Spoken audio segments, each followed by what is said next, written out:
નમસ્તે વિદ્યાર્થી મિત્રો, હું મકવાણા હિતલ મારા અર્પણ ઇન્ટરનેશનલ પરિવાર વતી આપનું આ વિડીયોમાં સ્વાગત કરું છું. વિદ્યાર્થી મિત્રો, લેખન વિભાગમાં મહત્વનો મુદ્દો છે નિબંધ. તેમાં આજે આપણે પુસ્તકોની મૈત્રી અથવા પુસ્તકો આપણા સાચા મિત્રો એમ બે પ્રકારના નામથી આ નિબંધ પૂછાઈ શકે છે. ટૂંકમાં પુસ્તકોનું મહત્વ દર્શાવતો આ નિબંધ છે.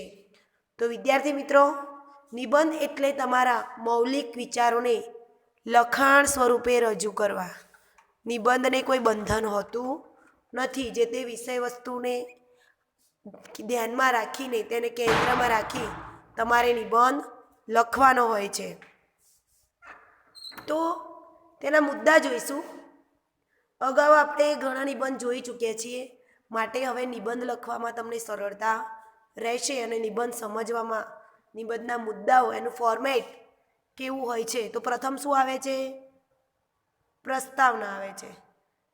પછી મધ્ય ભાગમાં હવે આપણે પુસ્તકો વિશે લખી રહ્યા છીએ. પુસ્તકોનું મહત્વ, પુસ્તકોની મૈત્રી. Book are our best friend. Book is our best friend. પુસ્તકો એ આપણા ખૂબ જ ખાસ મિત્રો છે. તો પુસ્તકો વિશે છે તો એના મધ્ય ભાગમાં આવશે સારા પુસ્તકોનો ફાળો, આપણા જીવનમાં સારા પુસ્તકોનું યોગદાન, સારા પુસ્તકોના લાભ અને જે હલકા એટલે કે ખરાબ પુસ્તકો આવે છે તેના દુર્લાભ. હવે તમે ખરાબ પુસ્તકોનો અર્થથી સમજ્યા હશો કે જેનાથી લોકોની માનસિકતામાં વિકૃતિ આવે એવા પુસ્તકો. વાંચન પર ટીવીની અસર અને અંતમાં આવે છે ઉપસંહાર એટલે કે આખા નિબંધનો સારાંશ. તો વિદ્યાર્થી, જ્યારે આપણે નિબંધ લખીએ છીએ ત્યારે એને મુદ્દાને ધ્યાનમાં રાખીને નિબંધ લખવાનો હોય છે. હવે નિબંધ લખવામાં શરૂઆતમાં આપણે શું કરીએ છીએ? ફકરો પાડીએ છીએ અને દરેક મુદ્દાએ ફકરો પાડી અને લખવાનું હોય છે. તો શરૂ કરીએ. આપણે અભ્યાસક્રમ માટે નિયત થયેલા પુસ્તકો વાંચીએ છીએ. અભ્યાસક્રમ એટલે તમે જે ભણો છો, જેમ કે 9મા ધોરણમાં ભણતા હોય, 10મા ધોરણમાં ભણતા હોય, તો તમે ભણતા હોય ત્યારે તમારા પાઠ્યપુસ્તકો આવે છે ચોક્કસ નિયત કરેલા. એટલે ઇંગ્લિશનું પુસ્તક હોય, ગુજરાતીનું પુસ્તક હોય, વિજ્ઞાનનું હોય, સમાજ વિદ્યાનું હોય, તો એ નિયત કરેલા પુસ્તકો કહેવાય. તેનું તમે વાંચન કરો છો. તેનાથી આપણા માહિતી અને જ્ઞાનમાં વધારો થાય છે. પણ આ પુસ્તકોમાંથી આપણને મળતું જ્ઞાન મર્યાદિત હોય છે. કોઈ પણ વિષય હોય, હવે જુઓ, વ્યવહારુ જ્ઞાન એટલું મળે નહીં. ગુજરાતીનું પુસ્તક વાંચો કે સમાજ વિદ્યાનું પુસ્તક વાંચો કે વિજ્ઞાનનું વાંચો, ભણતરને લગતું તમારા પાઠ્યપુસ્તકોની વાત છે. તમે જે વર્ગમાં ભણી રહ્યા છો, જે કક્ષામાં ભણી રહ્યા છો, તેમાં જે પુસ્તકો આવે છે એમાં જ્ઞાન મળે છે, પણ કેવું મળે છે? મર્યાદિત, અમુક સીમિત. વિજ્ઞાનના પુસ્તકમાં બીજા વિષયની કે બીજા કોઈ જનરલ વ્યવહારુ જ્ઞાનની વાતો કરવામાં આવી ન હોય. આથી આપણે પાઠ્યપુસ્તકો ઉપરાંત અન્ય પુસ્તકો પણ વાંચવા જોઈએ. આથી આપણે શું કરવું જોઈએ? પાઠ્યપુસ્તકો તો ખરા જ, પણ અન્ય પુસ્તકો પણ વાંચવા જોઈએ. વાંચતા આવડતું હોય છતાં વાંચન ન કરનાર માણસ અને અભણ માણસ વચ્ચે ફરક રહેતો નથી. અભણ વ્યક્તિ એટલે નિરક્ષર, જેને અક્ષરોનું જ્ઞાન ન હોય તેવું. જે વ્યક્તિને વાંચતા જ નથી આવડતું, તે તો તેની મર્યાદા છે કે તેને વાંચતા નથી આવડતું માટે તે વાંચન નથી કરતો. પણ જે ભણેલા છે, જેને અક્ષરનું જ્ઞાન છે, જેને વાંચન આવડે છે, જો એ વ્યક્તિ પણ વાંચે નહીં, વાંચન કરવાનું રાખે નહીં, તો તેનામાં અને અભણ એટલે કે નિરક્ષર વ્યક્તિમાં કોઈ જ ભેદ હોતો નથી. પુસ્તકોનો જે મહત્વનો ભાગ છે આપણા જીવનમાં, બીજો મુદ્દો છે તે ફકરો પાડીને આપણે લખ્યું છે. પુસ્તકોની મૈત્રી એટલે કે પુસ્તકોની મિત્રતા માનવીના જીવન ઘડતરમાં મહત્વનો ભાગ ભજવે છે. પુસ્તકોની મિત્રતા માનવ જીવન વ્યક્તિના જીવન ઘડતરમાં મહત્વનો ભાગ ભજવે છે. લોકમાન્ય ટિળક કહેતા, હું નરકમાં પણ સારા પુસ્તકોનું સ્વાગત કરીશ, કારણ કે તેમનામાં એટલી શક્તિ છે કે તે જ્યાં હશે ત્યાં આપોઆપ સ્વર્ગ બની જશે. લોકમાન્ય તિલક એમનું શું કહેવું હતું? તો તેમનું કહેવું હતું કે નરકમાં પણ નર્ક જેવી જગ્યા જ્યાં એવું કહેવામાં આવે છે કે ખૂબ જ ખરાબ પરિસ્થિતિ હોય, સ્વર્ગ અને નર્ક તમે સાંભળ્યું હશે. લોકોની એવી માન્યતા છે કે નર્ક નામની કોઈ જગ્યા હોય છે, ત્યાં પાપી લોકોને લઈ જવામાં આવે છે મૃત્યુ બાદ, અને ત્યાં ભયંકર વેદનાઓ આપવામાં આવે છે, ક્રૂરતા આચરવામાં આવે છે. તેવા સ્થળે પણ પુસ્તકોના કારણે સ્વર્ગ બની જાય છે. રસ્કિન શું કહે છે? I into the last. પુસ્તકમાંથી ગાંધીજીને સત્યાગ્રહની પ્રેરણા મળી. આઈ ઇન્ટુ લાસ્ટ ને હું તેમાં અંતિમ છું, હું પુસ્તકોમાં અંત અનુભવું છું, મારો અંત પણ હું પુસ્તકોથી કરીશ, એટલે એટલું વાંચન કરીશ. પુસ્તકમાંથી ગાંધીજીને સત્યાગ્રહની પ્રેરણા મળી છે. સત્યનો આગ્રહ રાખવાની પ્રેરણા અને જે સત્યાગ્રહ આંદોલન કરવામાં આવ્યું હતું તેની પ્રેરણા ગાંધીજીને પુસ્તકમાંથી મળી છે. તમે જોજો ગાંધીજીનું સત્યાગ્રહ જે આંદોલન હતું અને એમણે પુસ્તક પણ લખ્યું હતું, મારી સત્ય હકીકતો. ગીતા અને બાઇબલ જેવા પુસ્તકોમાંથી જગતના અનેક લોકોને ઉદાત્ત જીવન જીવવાની પ્રેરણા મળતી રહે છે. ગીતા, ભગવદ્ ગીતા, જેમાં વ્યક્તિના સમગ્ર જીવનના મૂલ્યો સમાયેલા છે. ખરેખર જો જીવનમાં સફળ થવું હોય તો ભગવદ્ ગીતાને અનુસરવી જોઈએ. ભગવદ્ ગીતા એટલે એવું નથી કે ધર્મનું જ્ઞાન છે, તેમાં કર્મનું મહત્ત્વ છે. તેમાં ભગવાને કર્મનું મહત્ત્વ સમજાવ્યું છે, અને વ્યક્તિનો પરમ ધર્મ કર્મ છે. કર્તવ્યનિષ્ઠ રહેવું, કર્મનિષ્ઠ રહેવું તે છે. રામાયણ, મહાભારત અને ભાગવત જેવા ગ્રંથોએ ભારતીય સંસ્કૃતિને ટકાવી રાખવામાં મહત્ત્વનો ભાગ ભજવ્યો છે. આજે આ ગ્રંથો અનેક લોકો માટે પ્રેરણાદાયક નીવડે છે. આપણી ભારતીય સંસ્કૃતિની જો મહામૂલી મૂડી કોઈ હોય તો તે આપણા ધાર્મિક પ્રાચીન ગ્રંથો છે, રામાયણ, મહાભારત વગેરે. સારા પુસ્તકો જેવા કોઈ મિત્ર નથી, તેઓ આપણા સુખ દુઃખના સાથી છે. પુસ્તકો સ્પષ્ટ વક્તા અને સત્ય વક્તા હોય છે. સ્પષ્ટ એટલે ચોખ્ખું બોલનાર, ચોખ્ખી વાત કરનાર, તટસ્થ રજૂઆત કરનાર, અને સત્ય વક્તા એટલે સાચું બોલનાર હોય છે. સારા પુસ્તકો આપણને સુખ દુઃખમાં સમભાવપૂર્વક રહેવાની પ્રેરણા આપે છે. તમે પુસ્તકમાંથી કોઈ એવું વાંચન કર્યું હોય, કોઈ મોટિવેટ સ્ટોરી જેમાંથી તમને કોઈ બોધ પ્રાપ્ત થતો હોય, તો તે બોધ તમે તમારા જીવનમાં ઉતારી શકો છો. તો એવી રીતે તેમાંથી જીવન જીવવાની પ્રેરણા પ્રાપ્ત થાય છે. મહાપુરુષોના જીવન ચરિત્રો વાંચવાથી આપણને વિપત્તિમાં પણ શાંતિ અને ધીરજ રાખવાની પ્રેરણા મળે છે. મહાપુરુષોના જે જીવન ચરિત્રો છે તે વાંચવાથી, મહાપુરુષો કયા થઈ ગયા આપણા દેશમાં? ગાંધીજી, પછી લોકમાન્ય ટિળક, વિક્રમાદિત્ય, આ બધા નામચીન જો થઈ ગયા. જવાહરલાલ નહેરુ, રાણી લક્ષ્મીબાઈ, મહાન સ્ત્રીઓમાં છે તે એક.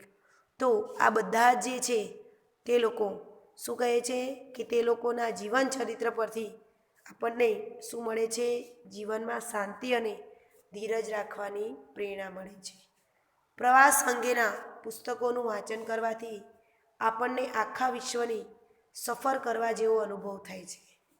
આપણે આપણા ઘરના ઓરડામાં બેઠા બેઠા દુનિયાના દેશો અને શહેરોની રસપ્રદ માહિતી વાંચીને અને તેમના ચિત્રો જોઈને આનંદ પામીએ. સારા પુસ્તકોના વાંચનથી આપણામાં હિંમત, બહાદુરી, પ્રેમ, ક્ષમા જેવા ગુણોનો વિકાસ થાય છે. સારા પુસ્તકોના વાંચનથી શું થાય છે? આપણામાં હિંમત આવે છે, સાહસ આવે છે, પ્રેમ અને ક્ષમા એટલે માફીનો ગુણ વિકસે છે. દુર્વિચારો, કુવિચારો, કુગુણો દૂર થાય છે. વિજ્ઞાન વિષયક પુસ્તકો વાંચવાથી શું થાય છે? આપણને અવનવી શોધોની રસપ્રદ માહિતી મળે છે. સારા પુસ્તકો અંધશ્રદ્ધા, વહેમ, કુરિવાજો, ને દૂર કરવામાં મહત્ત્વનો ભાગ ભજવે છે. સારા પુસ્તકો શું કરે છે? અંધશ્રદ્ધા, વહેમ, કુરિવાજો. પહેલાં તો તમે જુઓ આપણા દેશમાં કેટલા કુરિવાજો હતા. સતી પ્રથા, બાળકીને દૂધ પીતી કરવી. સતી પ્રથા એટલે જ્યારે કોઈ સ્ત્રીનો પતિ મૃત્યુ પામે ત્યારે એ સ્ત્રીને તેના પતિની ચિતા પર બેસી અને અગ્નિદાહ આપવામાં આવતો, એટલે કે જીવતી મારી નાખવામાં આવતી, સતી કરી દેવામાં આવતી હતી.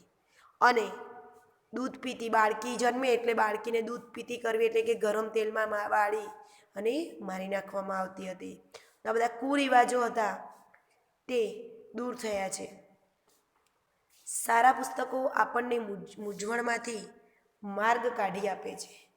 ગાંધીજી કહેતા હતા, જ્યારે જ્યારે મને મૂંઝવણ થાય છે ત્યારે ત્યારે હું ગીતામાંથી માર્ગદર્શન મેળવું છું. જ્યારે જ્યારે કન્ફ્યુઝન થાય છે, જ્યારે જો વિદ્યાર્થી મિત્રો, કોઈ પણ વ્યક્તિના જીવનમાં એવી ઘટનાઓ બનતી હોય છે કે ત્યારે એ વ્યક્તિ મૂંઝવણ અનુભવે. જ્યારે તે કોઈ નિર્ણય ના લઈ શકે ત્યારે તે મૂંઝાયો કહેવાય. ત્યારે ગાંધીજી જેવા મહાપુરુષને, આપણા જે રાષ્ટ્રપિતા છે, તે પણ ભગવદ્ ગીતામાંથી માર્ગદર્શન મેળવતા હતા. પુસ્તકો અરીસા જેવા છે. તે આપણને આપણા વ્યક્તિત્વનો પરિચય કરાવે છે. એક લેખકે સાચું જ કહ્યું છે, તમે શું વાંચો છો એ મને કહો, તો તમે કેવા છો એ હું તમને કહી દઈશ. વ્યક્તિ જેવું હોય એને એવું વાંચન ગમે. વ્યક્તિ જેવું હોય તેને તેવું વાંચન ગમે. કોઈ સારા વિચારોવાળું વ્યક્તિ હોય, ધાર્મિક વિચારોવાળું, તો ધર્મગ્રંથો, ધાર્મિક પુસ્તકો વાંચે. કોઈનો સ્વભાવ મસ્તીવાળો હોય, મજાક મસ્તીવાળો સ્વભાવ હોય, પ્રફુલ્લિત સ્વભાવવાળું હોય તો જે હાસ્ય ઉત્પન્ન થાય એવા પુસ્તકો વાંચે. કોઈ વ્યક્તિ ચારિત્રહીન હોય, ધ્યાન રાખજો, ચારિત્રહીન હોય, દુર્ગુણોનો શિકાર હોય તેવા વ્યક્તિઓ ખરાબ ચલચિત્ર, અશ્લીલ ચલચિત્રવાળા પુસ્તક વાંચે. માટે અહીં કહે છે કે તમે શું વાંચો છો તે મને કહો, એટલે હું તમે કેવા છો તે કહી દઈશ. છીછરા અને અશ્લીલ પુસ્તકોના વાંચનથી લોકો ગેરમાર્ગે દોરાય છે અને એમનું જીવન બરબાદ થઈ જાય છે. આજના ટેલિવિઝન યુગમાં વાંચન પ્રત્યે, ટેલિવિઝન એટલે ટીવી, વાંચન પ્રત્યે લોકોની રુચિ એટલે કે રસ ઘટતો જાય છે. લોકોનો મોટા ભાગનો સમય ટીવી જોવામાં જ પસાર થઈ જાય છે. ટીવીમાં તમે જાણો છો કે કેવા સીન આવતા હોય છે. અત્યારે ટીવીમાં પણ શીખવાનું શું હોય છે? તમે કોઈ મૂવી જુઓ છો વિદ્યાર્થી મિત્રો, તો તમે કોઈ પણ મૂવી જુઓ છો તો તમને સારું શું શીખવા મળે છે? લગભગ નહિવત સારું શીખવા મળે છે. 99% મૂવીમાંથી કંઈ સારું શીખવા મળતું નથી. માત્ર ને માત્ર મનોરંજન હોય છે. માટે એમાં સમય પસાર થાય છે. પુસ્તકાલયોમાં વાચકોની સંખ્યા ઉત્તરોત્તર ઘટતી જાય છે. આપણા દેશની, હું તો એક શિક્ષક તરીકે એવું કહીશ વિદ્યાર્થી મિત્રો, કે આપણા દેશની એ કમનસીબી કહેવાય કે આપણા દેશમાં જે જૂતા હોય છે, પગમાં પહેરવાના જોડા, એ કાચના શોકેસોમાં, દુકાનોમાં રખાય છે, અને જ્યારે પુસ્તકો હોય છે એ રોડ ઉપર વેચાતી હોય છે.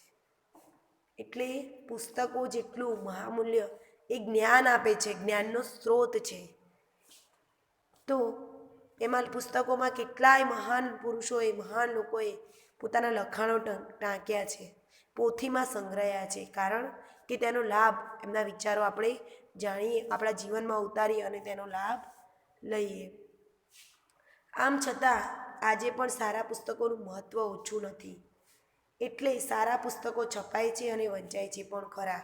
પણ હા, આવી પરિસ્થિતિઓ વચ્ચે પણ જે વસ્તુની નકારાત્મકતા જોવા મળે એની સકારાત્મકતા પણ હોય. બે પાસા છે. સારા પુસ્તકો આજે પણ વંચાય છે, જોવા મળે છે. તો વિદ્યાર્થી મિત્રો, તમારે પણ પુસ્તકોની મિત્રતા કરવાની છે. સારા પુસ્તકો તમને જીવન જીવવાનો રસ્તો બતાવશે, ક્યારેય ખરાબ બાબત શીખવાડશે નહીં. આપણે આપણું જીવન ઘડતર કરનારા પુસ્તકોની મૈત્રી એટલે કે મિત્રતા કેળવીએ અને તેમની પાસેથી સાચું અને યોગ્ય માર્ગદર્શન પ્રાપ્ત કરીએ.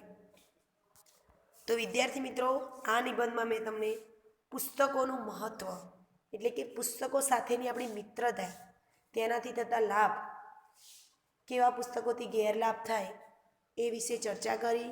હવે તમારે આ નિબંધની જે હું PDF મોકલીશ તે વાંચન કરવાની છે. 2 થી 3 વાર શાંતિથી વાંચવાનું.